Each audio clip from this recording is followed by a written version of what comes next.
Exam సెంటర్లో guards కూర్చున్న place ఇది. ఇక్కడ నుండి తిన్నగా వెళితే ఆ లెఫ్ట్ సైడ్ వెళ్ళగా ఎదురుగా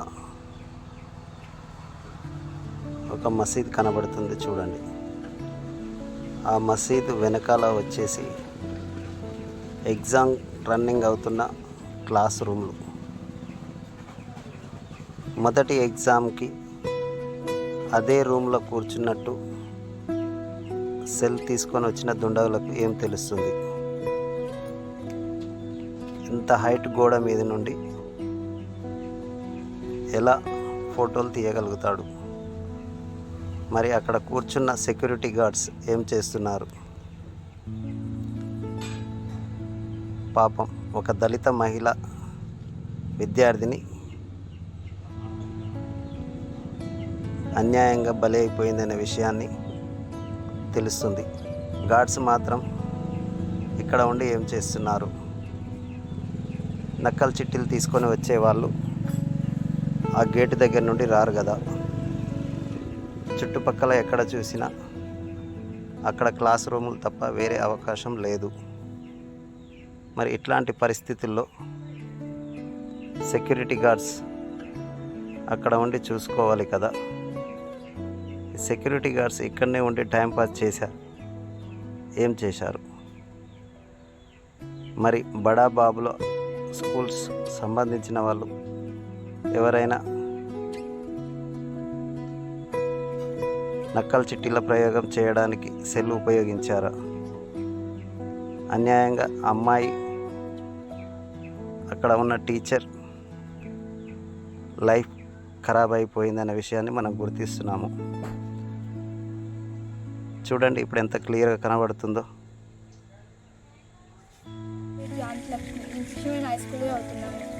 ఎస్ఎస్ పబ్లిక్ ఎగ్జామినేషన్ కోసం నన్ను ఎస్ఎల్బిసి సెంటర్లో నాకు పడ్డది. రూమ్ నెంబర్ 8లో నియర్ విండో 5th బెంచ్ దగ్గర నేను పడ్డాను.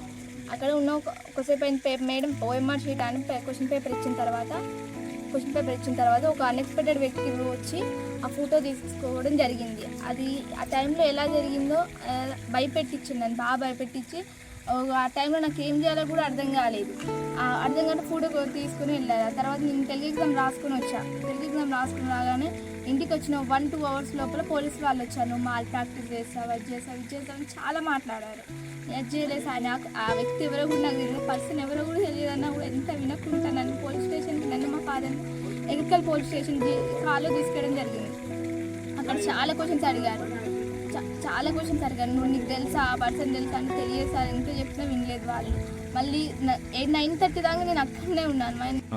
పోలీస్ వాళ్ళు 9:30 దాకా నన్ను మా ఫాదర్ని కూర్చోబెట్టారు. తర్వాత ఒక 10 దాకా 10:30కి నేను మా ఇంటికి వచ్చేసాను. నేను వచ్చిన తర్వాత వాళ్ళు ఏం భరోసా ఇచ్చారంటే, మీరు ఏం కాదు, ఎగ్జామ్స్కి ఏ ప్రాబ్లం ఉండదు, మీరు అన్ని ఎగ్జామ్స్ రాసుకోవచ్చు, జస్ట్ విచారణ కోసం మీరు ఇంటికి పోలీస్ స్టేషన్ తీసుకురావాలని చెప్పారు. విచారణ కోసం ఏం కాదు, ఎగ్జామ్స్ అన్నీ రాసుకోవచ్చు అని నాకు మా ఫాదర్కి భరోసా ఇచ్చి పంపించారు.